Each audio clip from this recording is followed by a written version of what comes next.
बिस्मिल्लाहिर्रहमानिर्रहीम। हमने तीन तरह के बायोलॉजिकल मॉलिक्यूल्स पढ़ लिए थे। चौथी तरह के हम पढ़ रहे हैं। इनका नाम है nucleic acids. Nucleic acid discover किए थे फ्रेडरिक मीशनर ने। ये काम कर रहा था बतौर नर्स एक अस्पताल में। तो वहाँ पे जंग हो रही थी, तो ज़ख्मी आते थे बड़ी बुरी हालत में, और इसकी जिम्मेदारी उनकी पट्टियाँ वगैरह करनी होती थी। तो जब पट्टी चेंज करता था तो पिछली पट्टी के ऊपर काफ़ी ज़्यादा पस लगी हुई होती थी। तो इसने उस पस को के देखने के लिए कि वो क्या है, उसको माइक्रोस्कोप में लगाया। तो उसमें उसने देखा कि उसके काफ़ी बड़े बड़े न्यूक्लियस उन सेल्स के अंदर हैं। तो इसने फिर वो ओजड़ी में से म्यूकस लेके, जो चिपचिपा मटेरियल ओजड़ी के अंदर की तरफ लगा हुआ होता है, उससे उन सेल्स को ट्रीट किया। सेल्स डाइजेस्ट हो गए और उसमें से एक एसिडिक मटेरियल निकला, बाकी जो बचा, तो उसको उसने न्यूक्लियन का नाम दिया। न्यूक्लियन यानी न्यूक्लियस का मटेरियल। बाद में हमें पता लगा कि वो एसिडिक होता है, तो हमने उसको आजकल न्यूक्लिक एसिड कहना शुरू कर दिया। ठीक है। अब न्यूक्लिक एसिड आपको पता है दो तरह के होते हैं। डीऑक्सी राइबो न्यूक्लिक एसिड्स होते हैं और राइबो न्यूक्लिक एसिड्स होते हैं। डीऑक्सी राइबो न्यूक्लिक एसिड को हम डीएनए कहते हैं, राइबो न्यूक्लिक एसिड को हम आरएनए कहते हैं। डीएनए अमूमन क्रोमोसोम्स के अंदर पाया जाता है, न्यूक्लियस में, थोड़ा बहुत माइटोकॉन्ड्रिया में और क्लोरोप्लास्ट के अंदर भी हो सकता है। उसके मुकाबले में आरएनए ज्यादातर साइटोप्लाज्म में पाया जाता है। इसका मेजॉरिटी हिस्सा राइबोसोम्स बनाने में इन्वॉल्व होता है, लेकिन न्यूक्लियस के अंदर भी हमें आरएनए मिल जाता है, खास तौर पे न्यूक्लियोलस में। न्यूक्लियस का एक खास रीजन होता है, चैप्टर 4 में जाके देखेंगे, न्यूक्लियोलस, तो उसके अंदर आरएनए मौजूद होता है। अब न्यूक्लिक एसिड्स बने हुए होते हैं न्यूक्लियोटाइड्स के। न्यूक्लियोटाइड्स आपस में जुड़ते हैं, पॉलीमर बनाते हैं।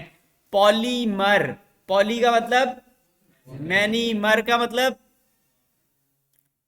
टुकड़े के लिए इस्तेमाल होता है। बहुत सारे टुकड़े जहां जुड़े हुए हों तो वो पॉलीमर कहलाता है। तो न्यूक्लियोटाइड काफी सारे जुड़ेंगे तो पॉलीमर्स ऑफ न्यूक्लियोटाइड्स हैं। तो डीऑक्सी राइबो न्यूक्लियोटाइड्स होंगे तो डीएनए बनेगा, राइबो न्यूक्लियोटाइड्स होंगे तो आरएनए बनेगा। दोनों में फर्क क्या है? दोनों में फर्क है ऑक्सीजन का। ठीक है। डीऑक्सी होगा तो इसका मतलब है ऑक्सीजन निकल गई है, माइनस हो गई है, और राइबो न्यूक्लियोटाइड में नॉर्मल राइबोज शुगर होगी। तो यहां पे आपको दिखाया हुआ है राइबोज शुगर का स्ट्रक्चर, और ये नॉर्मल राइबोज है। कार्बन नंबर 1 के ऊपर एक एच एक ओ एच लगा हुआ है, कार्बन नंबर 2 के ऊपर एक एच एक ओ एच लगा हुआ है, 3 के ऊपर भी एच ओ एच लगा हुआ है, 4 का ओ एच यहां पर इन्वॉल्व हो गया, और 5 का ओ एच, और एच और ओ एच दोनों लगे हुए हैं। तो इसके पास हर कार्बन के ऊपर एच और ओ एच है। लेकिन डीऑक्सीराइबोज में देखें तो कार्बन नंबर 2 के ऊपर एक OH उतर गया है, उसकी जगह पे हाइड्रोजन लग गया है, तो ऑक्सीजन कम हो गई है, तो इसको हम कहते हैं डीऑक्सीराइबोज। ठीक है, एक कम ऑक्सीजन वाली राइबोज। और फिर ये राइबोज अगर इस्तेमाल हो न्यूक्लियोटाइड बनाने के लिए तो हम इसको डीऑक्सी राइबो न्यूक्लियोटाइड कहते हैं, यानी कि बगैर ऑक्सीजन वाला। अब हमारे एंजाइम्स के पास ये एबिलिटी है कि वो देख तो नहीं सकते, लेकिन वो छू के डिटेक्ट कर सकते हैं कि ये न्यूक्लियोटाइड ऑक्सीजन वाला है या बगैर ऑक्सीजन वाला है। ठीक है। तो वो एंजाइम्स इस फर्क को महसूस कर सकते हैं और उसके मुताबिक वो फैसला करते हैं कि अगर वो डीएनए बना रहे हैं तो डीऑक्सी राइबो न्यूक्लियोटाइड्स लगाएंगे, अगर वो आरएनए बना रहे हैं तो राइबो न्यूक्लियोटाइड्स लगाएंगे। ठीक है। अच्छा, अब एक न्यूक्लियोटाइड के 3 हिस्से होते हैं। कौन कौन से? एक 5 कार्बन शुगर है जिसको हम पेंटोज कहते हैं, फिर एक नाइट्रोजन कंटेनिंग बेस है, एक बेसिक कंपाउंड है जिसमें नाइट्रोजन होती है। ये यहाँ पे आपको ऊपर ग्रीन कलर में दिखाया हुआ है, बीच बीच में कहीं कहीं नाइट्रोजन आ रही है, और जहां नाइट्रोजन नहीं लिखी हुई वहां पे कौन है? कार्बन है। ठीक है, कॉर्नर्स जहां पे हैं वहां पर कार्बन है एक। तो कार्बन का कंपाउंड है, लेकिन दरमियान दरमियान में कहीं कहीं नाइट्रोजन भी मौजूद है, तो नाइट्रोजन कंटेनिंग बेस कहते हैं इसको, या नाइट्रोजनस बेस कहते हैं, नाइट्रोजन वाली बेस। फिर तीसरा हिस्सा फॉस्फोरिक एसिड से हमने हाइड्रोजन उतार के उसका फॉस्फेट ग्रुप ले लिया, तो यहां पे हमें फॉस्फेट ग्रुप नजर आ रहा है PO4। ठीक है, फॉस्फोरिक एसिड का फॉर्मूला क्या होता है? फॉस्फोरिक एसिड का H3PO4, तो वो हाइड्रोजन उतर जाएंगे तो PO4 पीछे रह जाएगा, खाली फॉस्फेट। तो ये फॉस्फेट आपको नजर आ रहा है। अच्छा, अब पेंटोज शुगर फर्क हो सकती है, डीएनए के अंदर डीऑक्सीराइबोज होगी, आरएनए के अंदर नॉर्मल राइबोज शुगर होगी। न्यूक्लियोटाइड्स नाइट्रोजनस बेसिस दो तरह की होती हैं। नाइट्रोजन, एक को हम कहते हैं पिरिमिडीन्स, दूसरे को कहते हैं प्यूरिन्स। पिरिमिडीन्स और प्यूरिन्स यहाँ पे आपको दिखाई हुई हैं। ये दोनों जो हैं इनको हम प्यूरिन्स कहते हैं और इन तीनों को हम पिरिमिडीन्स कहते हैं। ठीक है, फर्क क्या है? पिरिमिडीन्स में सिंगल सिंगल रिंग है, प्यूरिन्स में डबल रिंग है। ठीक है, तो प्यूरिन्स में एडेनिन और गुआनिन डबल रिंग और ये भी डबल रिंग। पिरिमिडीन्स में साइटोसिन, थायमीन और आरएनए के केस में यूरासिल होती है। आरएनए में थायमीन नहीं होती, यूरासिल होती है, और डीएनए के अंदर थायमीन लगी हुई होती है। याद रखने के लिए प्यू कहते हैं, प्यू हमेशा बड़ा होता है, पंजाबी में प्यू बाप को कहते हैं। तो बड़े रिंग जो हैं वो प्यूरिन्स, छोटे रिंग जो हैं वो पिरिमिडीन्स। ठीक है, तो पिरिमिडीन्स साइटोसिन और थायमीन है डीएनए के अंदर, और आरएनए के अंदर साइटोसिन और यूरासिल होती हैं। ठीक है, प्यूरिन्स एडेनिन और गुआनिन है, चाहे डीएनए हो चाहे आरएनए हो, दोनों में यही होती हैं। और ये जुड़ी हुई होती हैं कार्बन नंबर 1 से, पेंटोज शुगर के कार्बन नंबर 1 से जुड़ती हैं। ठीक है, यहाँ पे आपको दिखाया हुआ ये कार्बन नंबर 1 है, इसके साथ नाइट्रोजनस बेस जुड़ी हुई है। कार्बन नंबर 5 के साथ फॉस्फोरिक एसिड बॉन्ड बनाता है OH के थ्रू, एस्टर लिंकेजेस के थ्रू। एस्टर लिंकेज हमने पढ़ा था, जहां पे ऑक्सीजन हो उसके दोनों तरफ R ग्रुप लगा हुआ हो तो उसको हम कहते हैं एस्टर बॉन्ड। तो ये एस्टर लिंकेज के जरिए से फॉस्फोरिक एसिड जुड़ा हुआ है। अच्छा, अब आगे एक इंपॉर्टेंट शॉर्ट क्वेश्चन है, कई दफा पेपर में आता है कि न्यूक्लियोसाइड और न्यूक्लियोटाइड के दरमियान डिफरेंस बताएं। तो अगर पेंटोज शुगर और नाइट्रोजनस बेस आपस में जुड़ी हुई हो और उसके साथ फॉस्फेट ग्रुप ना हो तो उसको हम न्यूक्लियोसाइड कहते हैं, एस से। ठीक है, और अगर फिर न्यूक्लियोसाइड के साथ एक फॉस्फोरिक एसिड भी जुड़ जाए, एक फॉस्फेट ग्रुप भी लगा हुआ हो, तो उसको हम न्यूक्लियोटाइड कहते हैं, टी से। अब न्यूक्लियोटाइड्स इंपॉर्टेंट रोल प्ले करते हैं हमारी बॉडीज में। मसलन एडिनोसिन ट्राइफॉस्फेट का नाम आपने सुना हुआ है। एडिनोसिन एक न्यूक्लियोसाइड है, 3 फॉस्फेट जुड़ जाएंगे तो न्यूक्लियोटाइड बन गया। ट्राई न्यूक्लियोटाइड का मतलब है ट्राइफॉस्फेट उसमें जुड़े हुए हैं, तो ये 3 फॉस्फेट ग्रुप यहाँ पर जुड़े हुए हैं। इंपॉर्टेंट रोल प्ले करता है, मसलन डीएनए बनाता है, आरएनए बनाता है, और सेल की एनर्जी करेंसी भी है।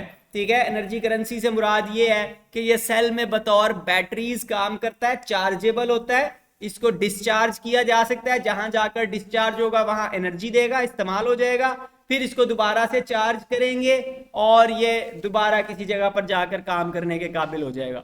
तो सेल में मुख्तलिफ जगह पर जहां कहीं एनर्जी की जरूरत हो तो फौरी तौर पर एटीपी इस्तेमाल किए जाते हैं और अपना काम कर लिया जाता है।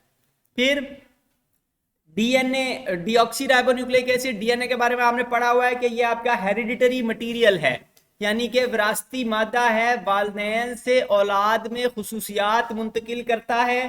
खुसूसियात से मुराद आपकी बॉडी की तमाम प्रॉपर्टीज और फंक्शनिंग के तमाम तरीकाकार, आपके दिल ने कैसे धड़कना है, आपके फेफड़ों ने सांस कैसे लेना है, ऑक्सीजन कैसे कैरी करनी है, रेड ब्लड सेल्स ने, वाइट ब्लड सेल्स ने डिफेंस कैसे करना है, कितनी कितनी तरह के वाइट ब्लड सेल होंगे, गुर्दे में कौन से सेल होंगे, फेफड़े में कौन से सेल होंगे, जिगर में कौन से सेल होंगे, कौन कौन से एंजाइम्स बना सकते हैं, कौन से एंजाइम्स नहीं बना सकते।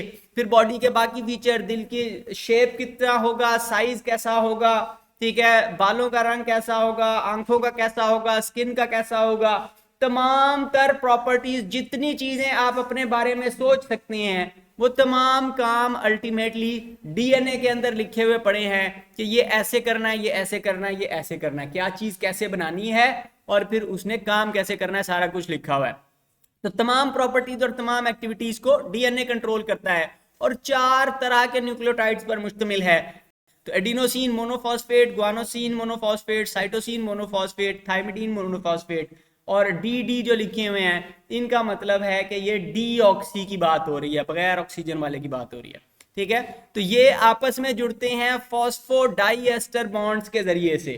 ठीक है, फॉस्फोडाइएस्टर का मतलब है कि यहां पर अब दो एस्टर लिंकेज होंगे और दरमियान में फॉस्फेट भी आएगा। तो कैसे होता है आगे चल के देखेंगे। तो ये न्यूक्लियोटाइड्स एक खास तरतीब में जुड़े हुए होते हैं और उससे फिर उन अल्फाज का कुछ ना कुछ मतलब बनता है और उससे फिर सेल पढ़कर या प्रोटीन्स पढ़ के अपने मखसूस फंक्शंस परफॉर्म कर सकती हैं। ये कैसे होता है हम ये भी आगे देखेंगे।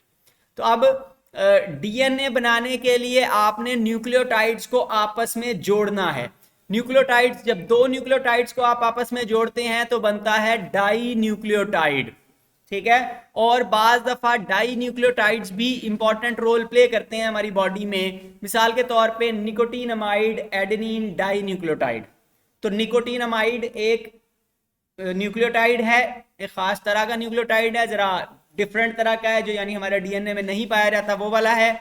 और एडेनिन का नाम आपने पहले पढ़ा हुआ है। तो निकोटीनमाइड और एडेनिन को आपस में जोड़ दें तो डाई न्यूक्लियोटाइड बनता है। यहां पर तस्वीर दिखाई हुई है। ठीक है, एक ये न्यूक्लियोटाइड नीचे है एडेनिन और ये ऊपर वाला जो है निकोटीन अमाइड है। तो अब ये दोनों आपस में जुड़े हुए हैं। यहां पर आप देखें तो ये फॉस्फेट ग्रुप और फॉस्फेट ग्रुप है और एस्टर लिंकेजेस हैं। यहां पर आप देखें तो ऑक्सीजन के साथ फॉस्फोरस और कार्बन जुड़ा हुआ है, इसी तरह ऑक्सीजन के साथ फॉस्फोरस और कार्बन जुड़ा हुआ है। ठीक है, तो ये एस्टर बॉन्ड्स के जरिए से आपस में जुड़ा हुआ है और इसको हम लिखते हैं NAD। और कई दफा मसलन हम चैप्टर 11 के अंदर देखेंगे इसका नाम आएगा। NAD इंपॉर्टेंट को एंजाइम है। को एंजाइम कहते हैं ऐसी चीज जो एंजाइम्स को असिस्ट करती है, उनका असिस्टेंट होती है। जिस तरह मिस्त्री होता है तो उसके साथ एक मजदूर होता है जो उसे ईंटें ला के देता है ताकि वो बिल्डिंग बना सके। तो इसी तरह को एंजाइम के साथ उनके असिस्टेंट होते हैं जो मुख्तलिफ चीजें लाकर उनको देते हैं और फिर एंजाइम रिएक्शन करवाते हैं। तो ये को एंजाइम है हमारी बॉडी में, जहां पर चीजों को रिड्यूस और ऑक्सीडाइज करना हो वहां पर इस्तेमाल होता है। जहां जहां हाइड्रोजन किसी चीज के साथ जोड़ने की जरूरत हो तो ये हाइड्रोजन उठाकर लाकर देता है हमें।